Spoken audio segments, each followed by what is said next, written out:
নমস্কার, কল্পনার ক্যানভাসে সবাইকে আবারও স্বাগত। আজ বানাবো খুব টেস্টি আর সহজ চিকেন রেসিপি। কম সময়ে সহজ পদ্ধতিতে কিভাবে মজাদার চিকেন বানানো যায় সেটাই আজ দেখাবো। তা চলুন কিভাবে আমি বানাই সেটাই দেখাই। আমি এখানে 1 কিলো মাংস চিকেন নিয়েছি, সেখানে দই এবং গোলমরিচ দিয়ে ম্যারিনেশন করে রেখে দিলাম। খুব অল্প তেলে আমি করব। কড়াই সর্ষের তেল দিয়ে তেজপাতা, কাঁচা লঙ্কা, গোটা গরম মশলা দিয়ে রসুনটাকে দিলাম। এবার রসুনটা ভেজে নিয়ে পেঁয়াজ দিয়ে দিলাম। খুবই অল্প তেলে আমি আজকে করব।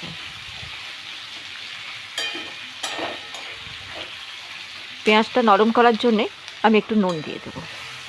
দেখুন পেঁয়াজটা কীরকম তাড়াতাড়ি নরম হয়ে গেল।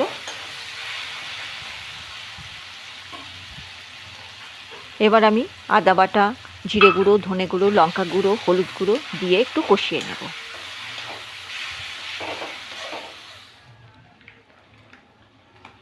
এবার ম্যারিনেশন করা মাংসটা দিয়ে দেব। মশলাটা ভালো করে কষাতে হবে, তাহলেই আসল স্বাদ আসবে।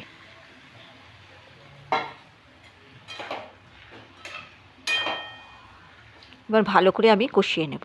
আলুটা আমি আগেই ভেজে রেখেছি।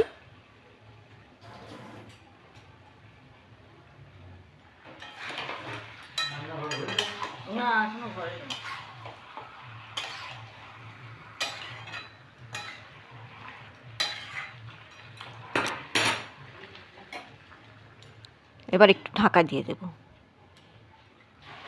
গ্যাসটা সিম করে দিয়েছিলাম। এবার আলুগুলো দিয়ে দিলাম। আবারও একটু কষিয়ে নেব।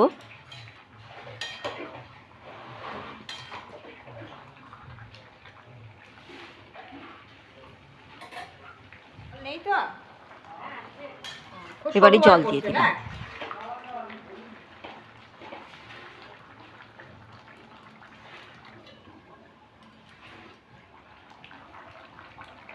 মাংস আমার সেদ্ধ হয়ে গেছে। শেষে একটু গরম মশলা দিয়ে দিলাম।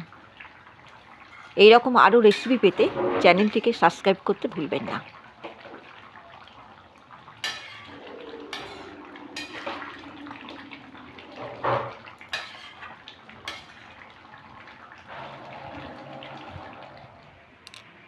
চিকেনটা আমার হয়ে গেছে। সকলে ভালো থাকবেন, সুস্থ থাকবেন।